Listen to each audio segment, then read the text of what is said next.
For the ones who get it done, the most important part is the one you need now. And the best partner is the one who can deliver. That's why millions of maintenance and repair pros trust Grainger, because we have professional-grade supplies for every industry, even hard-to-find products. And we have same-day pickup and next-day delivery on most orders. But most importantly, we have an unwavering commitment to help keep you up and running. Call, click Grainger.com, or just stop by. Grainger, for the ones who get it done. The numbers told the story, they always do. He's one of those idiots who believe in analytics. This is a numbers game with Gill Alexander on VSiN. Good Wednesday morning to you. It is a numbers game at VSiN, the sports betting network, VSiN.com, the VSiN app, Game Plus, iHeartRadio, YouTube TV, all proudly brought to you by BetMGM. It's Gill Alexander, Wyatt Tomchek in the house, in for the vacationing Kelly Bidlin. How you doing, Wyatt? I'm great, Gill. I don't know how you do these early morning shows, but Red Bull.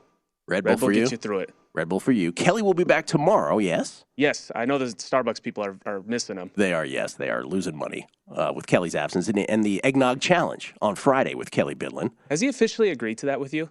It sounded pretty official to me. Okay. Is he trying to back out now? No, I just want to make sure, this isn't this got thrown on me? He's be a little surprised. Hey, I should have put in a hurl stipulation. But anyway, half a gallon of eggnog in 1 hour and 25 minutes for $400 for Kelly. Heavily negotiated right here on the show. Took about 8.5 seconds, I believe, to negotiate that. On the show today, we are overbooked, ladies and gentlemen. We're going to talk with Mike Pritchard, NFL with him, Will Hill, to talk NFL and college football. Jason Weingarten from Under a Cloud of Smoke, what he's betting these days. We will hear from Drew Dinsick also, NFL and NBA, of course, from Drew. Todd Wright wants to check in right before the fantasy championships, give his thoughts on that. We'll try to get to all the playoff scenarios, though I don't know if we'll get to that today. I do want to start, though, because right before the show here, before I jump in the shower and come, because I don't know if you know this, but I do a show here at VSiN, so I can only catch so much, and I'm listening with one ear. But an update to what I was talking about yesterday with Circa Survivor. So on Follow the Money, Mitch, now if I get any of the details wrong, please, by all means, go check out Follow the Money's podcast, which is available, like all of the shows are, in podcast form at vsin.com. But the details, so I made two major points yesterday about Circa Survivor, which is down to 3 entries. And again, I went through the whole sort of circumstance and the whole scenario where it was 4 and then it was 3. And so the individual Mad Dog 2 who got eliminated, Mitch, talked not to Mad Dog 2, but I think to Mad Dog 2's partner. And I had 2 major points yesterday, one of which was this notion that, everybody was saying, oh, you got to hedge $1 million, you got to hedge $3 million, you got to do all this stuff.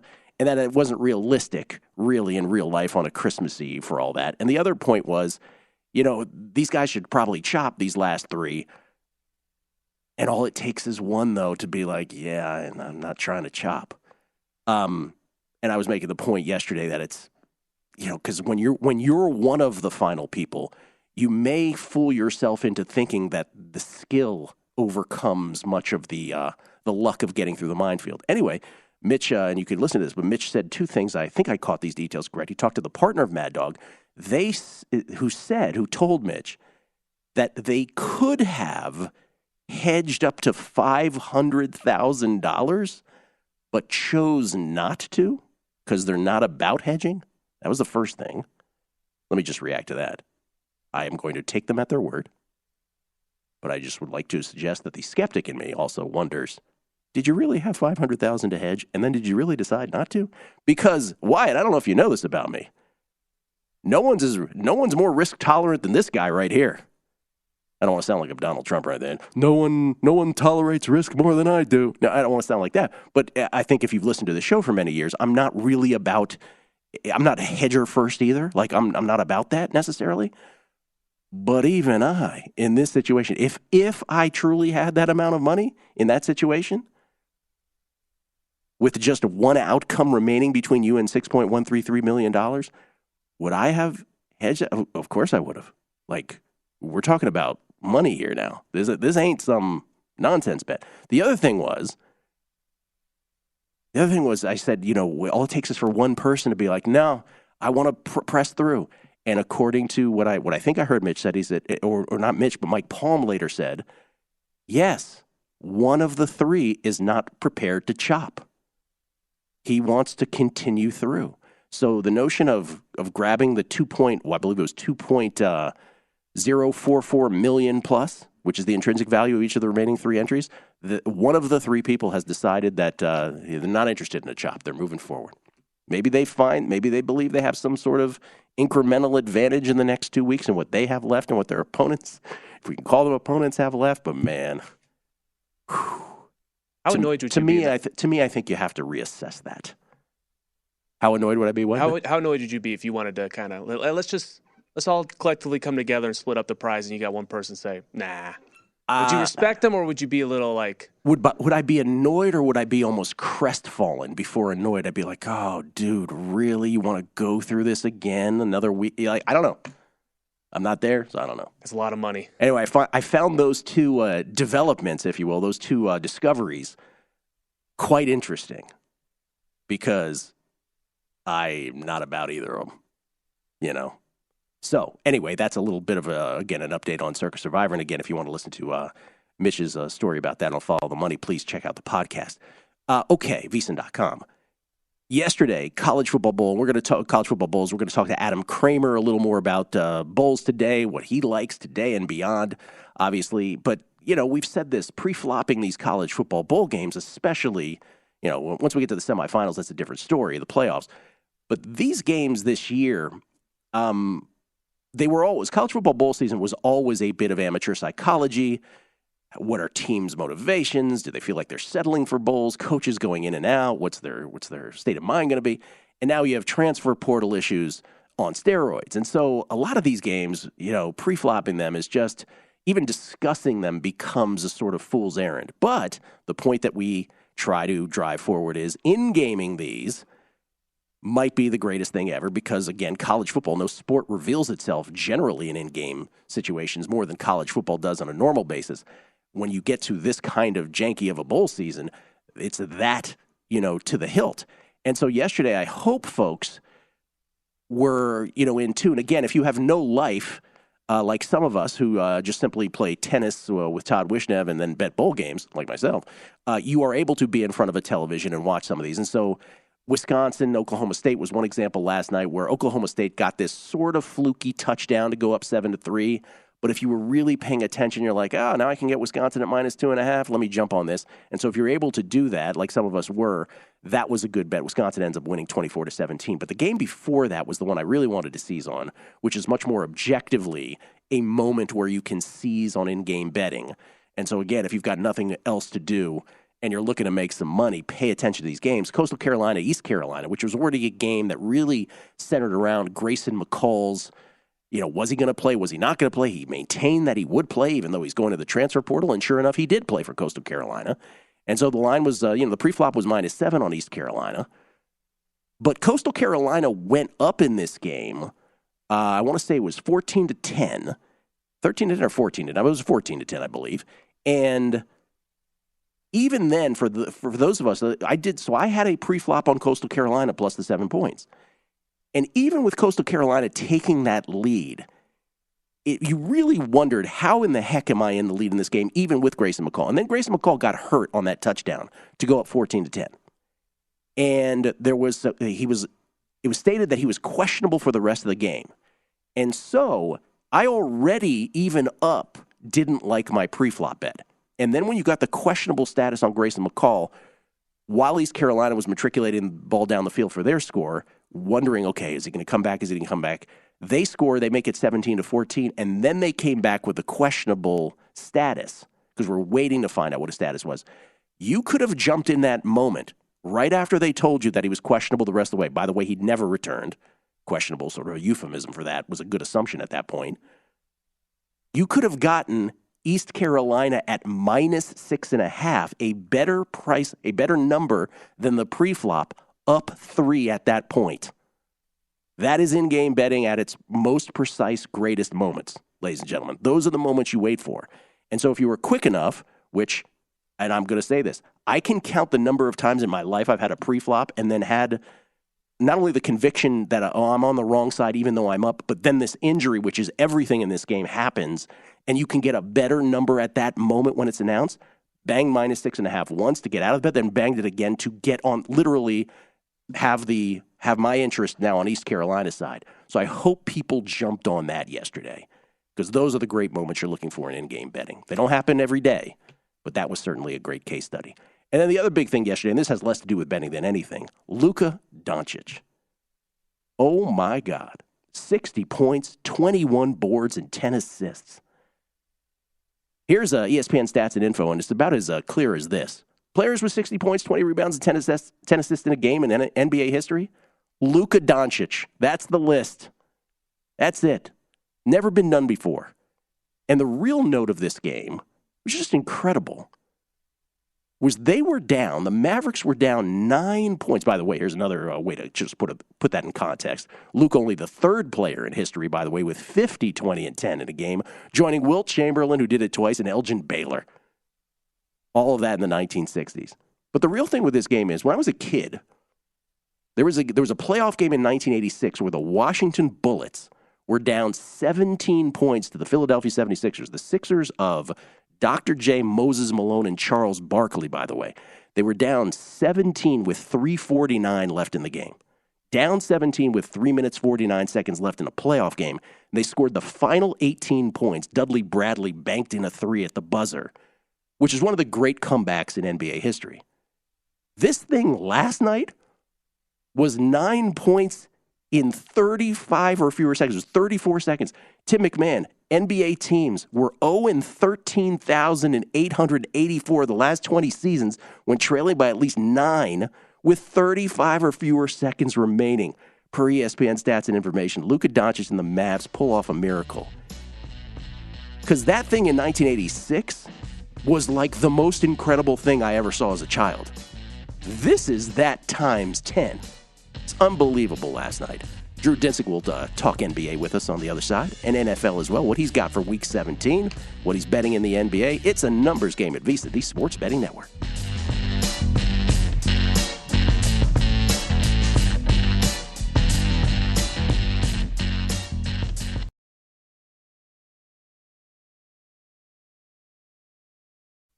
A numbers game on VSiN, the Sports Betting Network. Numbers game, proudly brought to you by BetMGM. Don't forget the king of sportsbooks, always with promotions, with all your favorite wagering options, along with in-game betting, boosted odds specials, and much more. Just download the app today. Won't take you but a few seconds.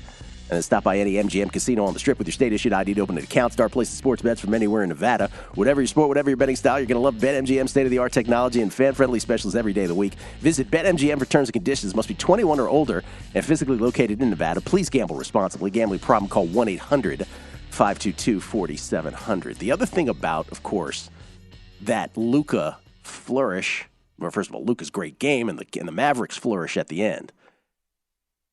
It came down to, and again, we can go through, I'm looking at the play-by-play of the last 36 minutes, but while I was watching the bowl game, they showed, right on the other screen, it got to a point where the Mavericks were down 3. They had cut this lead from 9 to 3, and the Knicks employed the we're going to foul him. We're going to put him at the line thing.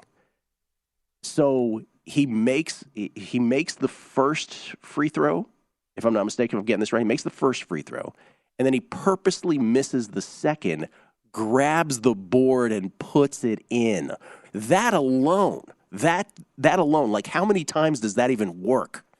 And that worked at the most crucial time in this already amazing late comeback for the Mavs last night. Did you see his reaction to it? He was so pumped. He looked like a kid on Christmas opening up his favorite gift. Yeah. And then his post-game comment was great. He goes, I need a recovery beer. He needs a recovery beer. And he said it in a Slovenian accent, which made it even greater. Do we have Drew Dinsick? Do we have young Drew yet? Still TBD. Still TBD on Drew Dinsick. Okay. But that was the amazing thing about that performance. And again, there was other great performances of the NBA that got overshadowed last night. LeBron with 28, Russell Westbrook with his 197th career triple-double. Lakers end up beating the Magic. Team of Kelly Bidlin and Drew Dinsick, the Orlando Magic with their Southeast Division futures. I have one too, but not quite at their numbers. And then Joel Embiid with 48, James Harden with 26, but the Sixers' 8-game winning streak snapped by the Washington Wizards, 116-111. In the association last night. By the way, the other two bowl games we didn't mention. Everybody had Georgia Southern yesterday, man. Anecdotally. Everybody had Georgia Southern. You know what happens when everybody's on one team. Buffalo beats them. Beat them outright. 23-21, Georgia Southern. Pre-flop, 4.5-point favorite. And then Memphis just rolled over Utah State, the only other game we didn't mention in addition to the East Carolina win over Coastal and the Wisconsin win over Oklahoma State yesterday. Did you want to do the playoff scenarios? Let's jump into the playoff scenarios for a second here. Let's do this because, this has been interesting because usually when there's 2 weeks left in the season, you can go to websites and they clearly will state everybody's sort of, here's how this team gets in, here's how this team gets eliminated kind of thing. Kind of been a jankier experience this year, just generally speaking, but obviously there's yes-no playoff odds associated with all of this. First of all, can we start in the NFC? Because I want to make a point in the NFC too. Because what you're going to see, there's going to be a lot of people, and this is kind of for newer bettors or newish bettors. You're going to look at yes-no playoff odds with 2 weeks left in the season, and sometimes your eyes will sort of deceive you on some of these prices. So we have the Eagles clinching the NFC scenario. Again, Philly's magic number has been 1 the whole time. They clinch the NFC East with a win or a Dallas loss or tie. They'll clinch the number 1 seed in home field advantage with a win and a Minnesota loss or tie, with a win or a tie. If they tie and a Minnesota loss or tie. If we get into ties, it gets really kind of interesting. But the other one is a Dallas loss or tie and a Minnesota loss and a San Francisco loss or tie. Anyway, you can go through all of these. Buccaneers, essentially, Philly just needs to win. That's the main thing you need to know. Philly needs to win. The Giants have no fewer than 7 ways of clinching a playoff berth. There's no need to get in any of them. All you need to know is they just need to win at this point, right? It's too convoluted to get into the specifics. And with Washington in the NFC, remember, they're a half a game ahead of Seattle, Detroit, and Green Bay. So because it's a half game, tiebreakers are unlikely unless one of the other teams, Seattle, Detroit, or Green Bay, ends up in a tie in one of their 2 remaining games. So Washington really just needs to win and have those teams lose once, win out in Washington's case. But the point I want to make is about the yes-no playoffs here with 2 weeks left in the season. So you'll go here and let's take the NFC. The Giants, we said there's 7 different ways for them to get in. The easiest is for them to just win here this week against the Indianapolis Colts. Their yes to make the playoffs is minus 1,000. By the way, this is the exception to the rule. They probably should be higher than minus 1,000. So they're their own sort of one-off. But I want to get to like the Lions juxtaposed against the Packers kind of thing.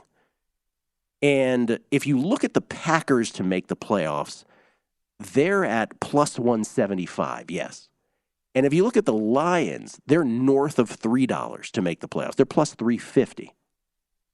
And someone, who's sort of newish to the game will look at that very quickly and they'll be like, wait a minute, how are the Packers plus 175 when they're playing the much more difficult schedule, right? They're playing Minnesota and Detroit. And how are the Lions plus 350 when they got a home game against Chicago and then they play Green Bay? Like, shouldn't the Lions, that Lions price of plus 350 must be outstanding. That's sort of the logic that someone who sort of does a cursory look at this might sort of seize upon. And again, this comes down to, okay, you got to know what does it take for each team to make the playoffs.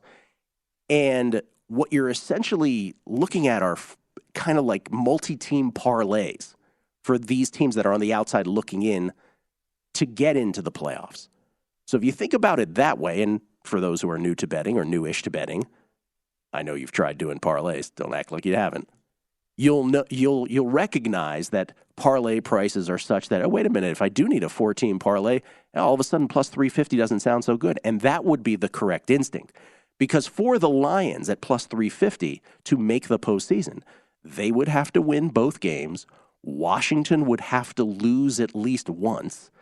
And there's a fourth. I believe it's Seattle would actually probably in most scenarios have to lose a game. I think not Seattle because Seattle because Seattle has the tiebreaker. No, the Lions win that game. It'd be Green Bay, I believe, that would have to lose. Anyway, it's the fourth.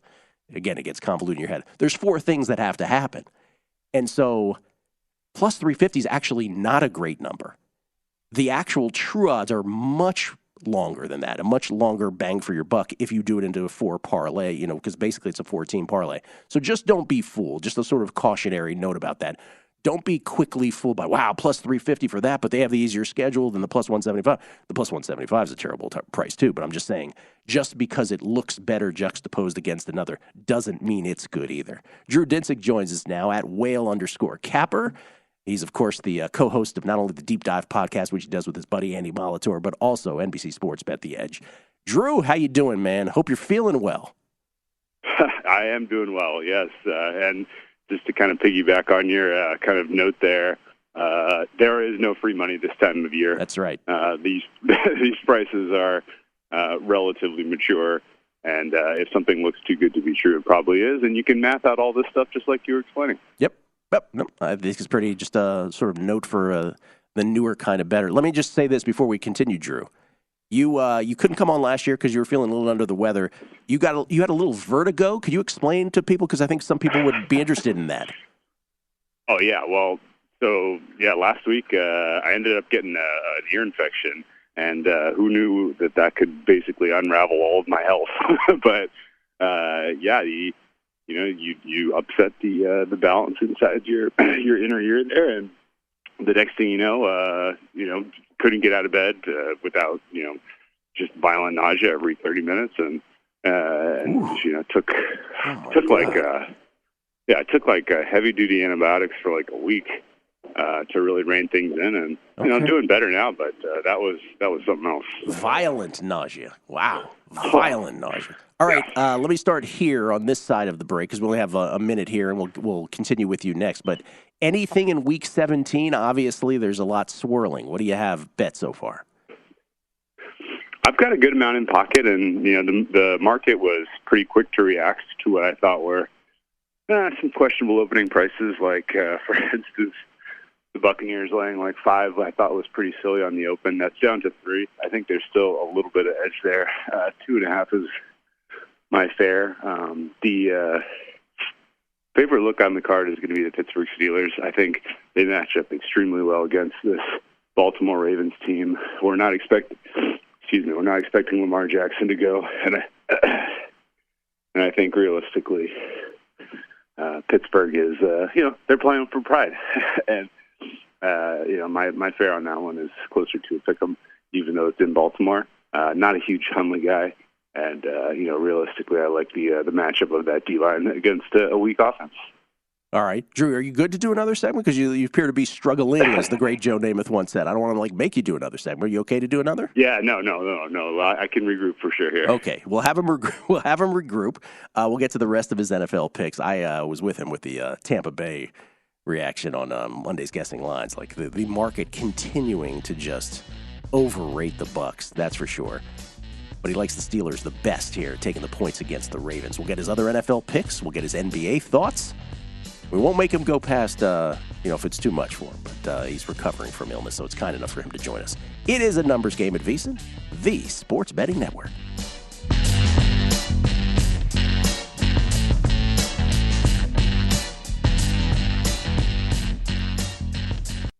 A numbers game on VSiN, the Sports Betting Network. Become a VSiN Pro subscriber for only $79. Get access to everything we do from now through the big dance. Sign up today, and you'll also receive $20 to buy VSiN Sports betting hats, shirts, mugs, and other great gear at our online store. Only VSiN Pro subscribers get access to our daily recap of the top plays made by VSiN show hosts and guests, though. Betting splits and betting reports. It's a limited time offer, so sign up and get VSiN Pro access through the end of March Madness at VSiN.com/subscribe. It's Gill Alexander. We get tweets at Beating the Book. Always appreciate the feedback. Good response to our Survivor segment yesterday, and Steve Fezzik's excellent segment with us. This is Touchdown Jesus. He said, so the team of Mad Dog was partnership, right? He said one guy hedged, took a profit of about $50K. Oh, now that's realistic, right? That's what we were saying the other day. It's like, okay, maybe you have 10, 20K, maybe. He had $50K. All right, cool. He said the other refuses to hedge, the one who could have gotten $500K, he says, and even had the Panthers a few years back in the Super Bowl at 75-1 against the Broncos for several $1,000s, didn't hedge then. If you could have gotten your hands on $500K, Wyatt, you're not hedging that? Oh, yeah, if I could. Come on now. That's the big if I could. Again, he got through. They got through, those two. And only the Pittsburgh Steelers losing was in front. That was the only thing they needed to have happen at that point, those 3 hours, that 3-hour window. in front of them for them to win the full pot. $6.133 million. They eventually were a yard away on a 4th and 1 late, and they gave the yard to Kenny Pickett. If I was that close, I feel like the TV would have been broken. I had to break something if I was that close.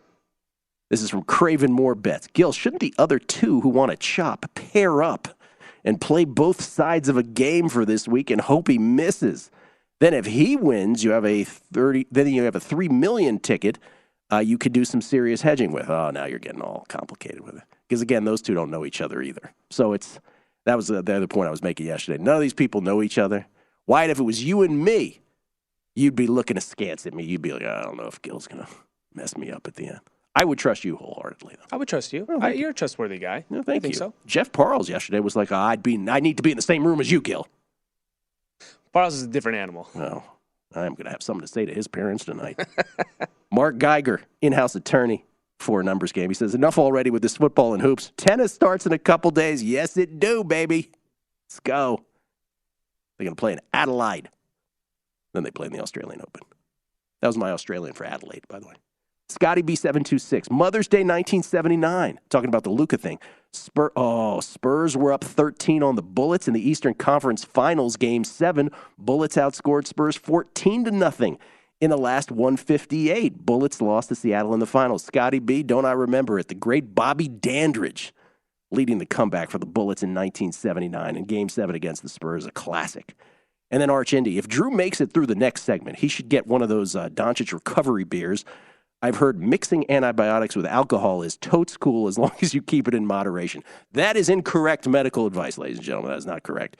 And then Tim Lawson texts in, Drew sounds like he's choosing to use his last breath to give NFL picks a true better. Drew Dinsick, ladies and gentlemen, playing hurt. How you doing, man? You okay? Yeah. I appreciate the support of the numbers game crew. Yeah, I appreciate these guys, and yes, with my dying breaths, we are handicapped in the NFL, no doubt about that. All right, so you like Pittsburgh best. You like Pittsburgh best. You were like us. We were like, how is Tampa Bay this big of a favorite? Even 3 I thought was too big. What else did you bet so far? Week 17. Yeah. So we're simpatico on Tampa Bay. That one, honestly, I think Carolina's still alive for a playoff spot, which is insane. But here we are. There we are. I wouldn't necessarily get involved at this point with Green Bay, Minnesota. But in the week we missed last week, I don't know if you caught any of my other stuff out there, or if any of the listeners did. But I am massively staked on Green Bay. The numbers that existed before the game against the Rams were absurd. We had to win the NFCs north of 100-1, to win the Super Bowl north of 250.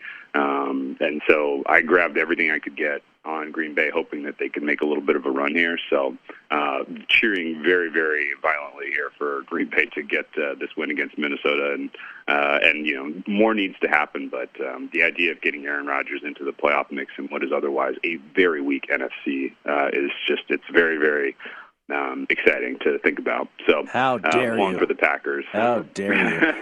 I mean, it is really, by the way, Wyatt Tomchek, big Green Bay Packers fan, so he's all with you on this. I am a Commanders guy, obviously, and I found it interesting how the media was so desirous, right? Not interesting. I mean, I guess it's expected. So desirous of getting Rodgers into the postseason. It's all they could talk about. Don't look now, the Packers, blah, blah, blah.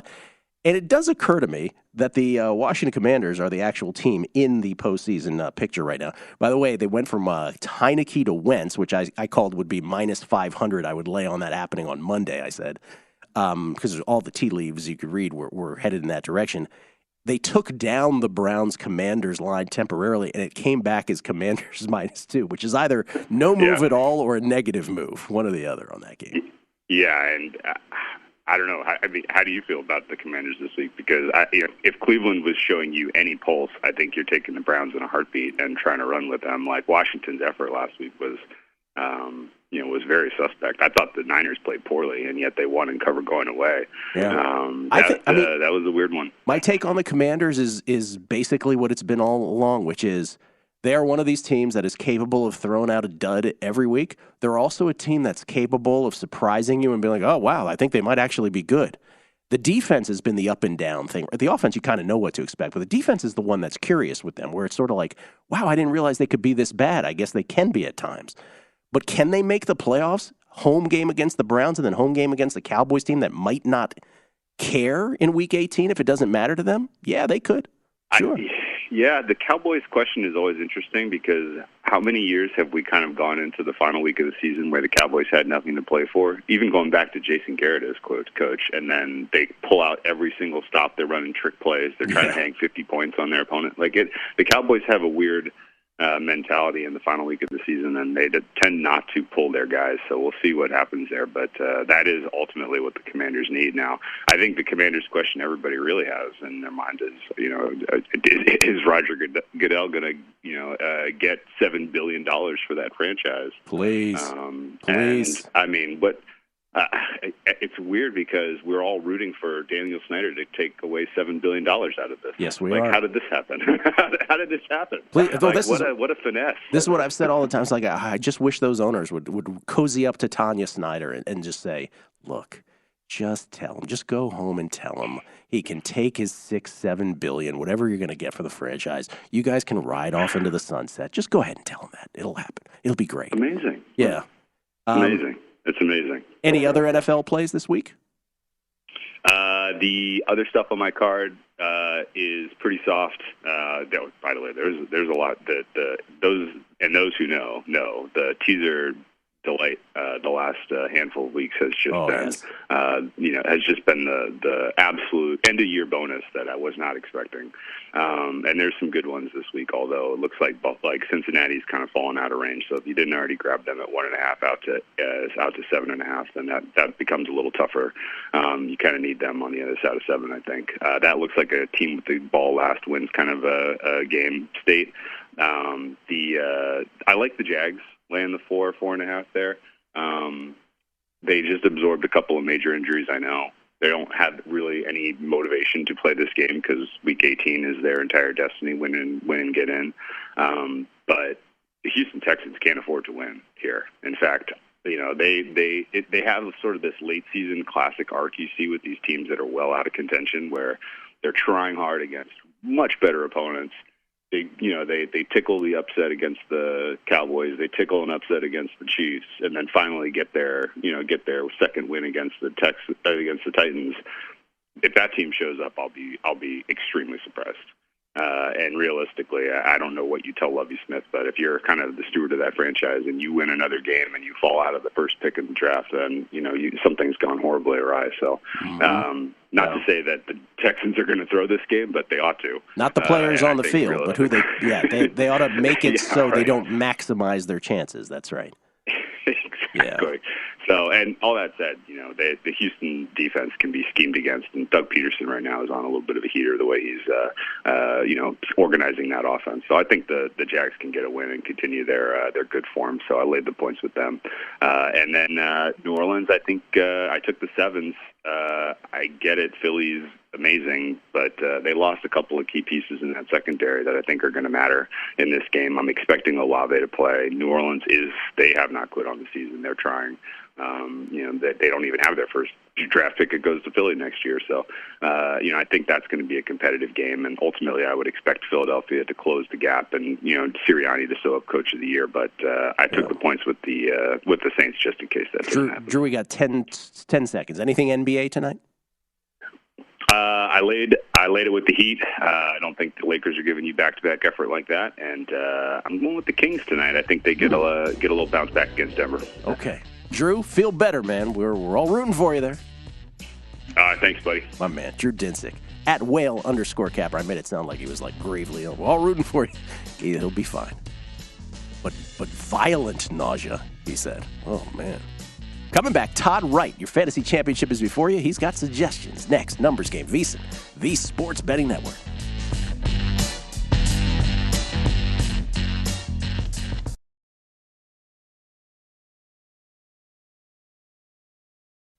A Numbers Game on VSiN, the Sports Betting Network. Numbers Game, proudly brought to you by BetMGM. Make some midweek magic with Light the Lamp Wednesdays at BetMGM, an official sports betting partner of the NHL. Place a $25 wager on any NHL player to score a goal on Wednesday. That's tonight. And you'll automatically receive $2 in free bets for every goal scored in the game, up to $16. Just log into your account or download the app and sign up with BetMGM to get started. Then opt into the Light the Lamp Wednesdays promotion to receive a $2 free bet for every goal scored in the game, regardless of your props bet's outcome. Eligibility restrictions apply. Visit BetMGM.com for terms and conditions. 21 years of age or older to wager. New and existing customer offer. All promotions subject to qualification and eligibility requirements. Rewards issued as non-withdrawable free bets or site credit. Free bets expire 7 days from issuance. Please gamble responsibly. Gambling problem? Call 1-800-GAMBLER. Promotional offer not available in Mississippi, Nevada, or New York. We get tweets at Beating the Book. Always appreciate the feedback. This is from Neil Galbraith talking about Survivor. He says, what about giving the guy who doesn't want to split, and for those who missed it, one of the remaining three, in fact, does not want to chop up with the other two at this point. He feels like he has some kind of advantage. Neil Galbraith says, what about giving that guy who doesn't want to split extra incentive? Example, give $100K, each of the other two contestants, give him $100K just for him to settle it up now. He makes the most money, and even just give him the title, quote unquote, throw the bait, see if you catch something. Not a bad idea. That'll all have to be done behind the scenes, but I don't hate that idea. See what you can catch. Angry Sky in New Jersey. Media in this country is a joke. Last year, Aaron Rodgers was the worst human being walking the planet, literally killing people. And then this year, they can't wait for him to make the playoffs. That's a point. And then Buddhist Man with his pro tip, he always photoshops a pro tip. He says his pro tip is, if you can get your hands on $500K, you have to hedge. Here's our actual pro tip of the day. Do we have the actual pro tip of the hour now, or do you want to wait till the end of the segment? What do you want to do? Here's our actual pro tip. Go for it. Yeah, there's no free money this time of year with these betting markets. We were making the point with the yes-nos. So when you look at things like yes-no playoff odds and they look too good to be true, trust us, they are not. The books have done the math on this. So, again, if you look, we use the Detroit Lions example. If you look at that, you're like, wait, plus 350 to make it? That's a great price. No, it's not, because you have to hit a 4-team parlay, essentially, over a 2-week span that ought to pay way more than that. Every pro tip searchable at VSiN.com. We do at least one every hour. That means at least 20 a day right here at VSiN.com for pro tip subscribers only. Todd Wright joins us. He's the greatest radio host there ever was. All Night with Todd Wright back on ESPN back in the day was must listening for those of us who had some slow jam shows late at night or, something like that. He now, of course, has the Todd Wright Fantasy Football Podcast and the Todd Wright Toddcast. He joins us now to talk about your championship week in your fantasy leagues. Good morning to you, Todd. And good morning to you, Gill. How are you, man? You good? Yes, thanks for asking. How are you? I'm good. What I mean by that is your fantasy. You got a title in one and you didn't in the other. Is that how that shook out? Yeah, I'm in one fantasy championship. I'm out in the other. No Jalen Hurts, no Tyler Lockett, no touchdowns from anyone other than my substitute quarterback Kirk Cousins in my starting lineup. But yeah, my draft board of the in the league, 12-team league, where I made the championship, again, drafting pass catchers and quarterback early pays off. I had the 7th overall pick in a snake draft of 12 teams. I went Justin Jefferson in the first round, Tyreek Hill in the second round, Patrick Mahomes in the third round, and I got Ramondre Stevenson in the 8th round. And Gil, the only reason I took Stevenson in the 8th round was because Tony Pollard went the pick before me. I was going to take Pollard in that spot in the 8th round. Pollard went. I took Stevenson as my plan B. By the way, the pick after me, so the pick after Pollard and Stevenson in the 8th round was Trey Lance. So, yeah, that league worked out for me, but I still have some work to do to finish it off. That always trips me out about fantasy drafts. When the guy in front of you or when the girl in front of you picked Tony Pollard, what did you scream at that moment? Oh, I do nothing. Yeah, I do nothing. Other people do. Yeah. Actually, when I picked Stevenson, a very good friend of mine who helps with my golf tournaments immensely, the Todd Wright Tour doesn't exist because of him. After I picked Stevenson, and he never says anything, said, wow, Todd Wright just took a Patriot offensive player, because fantasy managers know that since Tom Brady left, making sense of fantasy with a Bill Belichick coach team is next to possible, but there was just something about Ramondre that looked a lot like Cordero from the previous year. Interesting, because you're right. Even with Tom Brady, their backfield was always a by committee thing. It felt like, Right. So now even more thrown into the abyss, and you hit it very nicely with that one. And then Taysom Hill helped you this past week as well. Yeah, I've only deployed him 3 or 4 times this year, and I figured in feels like minus 37, at least that was the forecast when I decided, I'm going to play him. Didn't hurt, because in Yahoo leagues and some other leagues, you can use Taysom Hill as a tight end. That got me double-digit points at the wide receiver tight end flex position in my league. And I don't know why some other managers deployed great kickers like Tyler Bass and Nick Folk in horrible weather last week. I stayed away from that, went good as gold with Robbie Gould and Santa Clara. Didn't look great at halftime, but boy, he racked up enough points to get me into double digits. So yeah, that combination got me into my fantasy league championship. My opponent this week has the questions. He has Tua in his starting lineup. He has Derrick Henry in his starting lineup. So he has some issues going into the week. Okay, so let's start there. And by the way, Wyatt Tomchek, who's a producer for the day, has a question for you as well. But let's start with the question of Tua. Like, what do you do with that if you have Tua? What's the strategy? I think at this point you have to make the move. You have to be proactive. Probably did last night because I don't know about you, Gil, I don't think he's going to play. And even if he does, overall, he's a fringe QB1. So you can do better going out there on waivers, just a few that could be available in your leagues, rather than just dropping down to Teddy Bridgewater in the same matchup against New England, a Brock Purdy, a Mike White returning in a great matchup against Seattle. Baker Mayfield's been putting up numbers. Amazing that the Rams are fantasy relevant going into the fantasy championship. And Daniel Jones can also get you rushing yards and rushing touchdowns. And I believe the Giants are playing the Colts. So I think you make the move. I think you just go ahead and do it. Losing Tua isn't this week like losing Jalen Hurts was last week. It doesn't compare. Yeah, I agree with that. The other thing is, so typically in fantasy championships sensibly take place the week before the last week of the actual regular season, because the last week can oftentimes be squirrely. We have this strange situation in the AFC South where Jacksonville and Tennessee actually, they don't really have to play this week. They're playing each other next week. That's the game that matters. So you have this weird anomaly where people who have Derrick Henry, like Todd, what do they do? History says you should be concerned, because in a situation like this, I think in 2019, Vrabel didn't use Henry and saved him for the next week, and it worked out very well. Henry was even quoted as saying yesterday, "I'll be ready to do whatever they ask me to do." So clearly he knows something is up as well. Some are suggesting just plug and play Hassan Haskins. I don't know that that's the right move there in that particular game, although the volume should be there. In Yahoo leagues, Algier, Foreman, Hubbard, Akers, there's another Ram. Gil, why is Brian Robinson of the Commanders available in about 20% of leagues, considering the role he has and with the change at quarterback in Washington? I think those are options you need to have on the book. You just hope Vrabel makes some sort of announcement and doesn't play coy going into the game with Henry as active, with no plans to use him normally. I don't play fantasy anymore, but I can imagine some of these guys now get snaked at the end with some of these just situations in real life. And then Tyler Lockett owners, what ought they do at this point?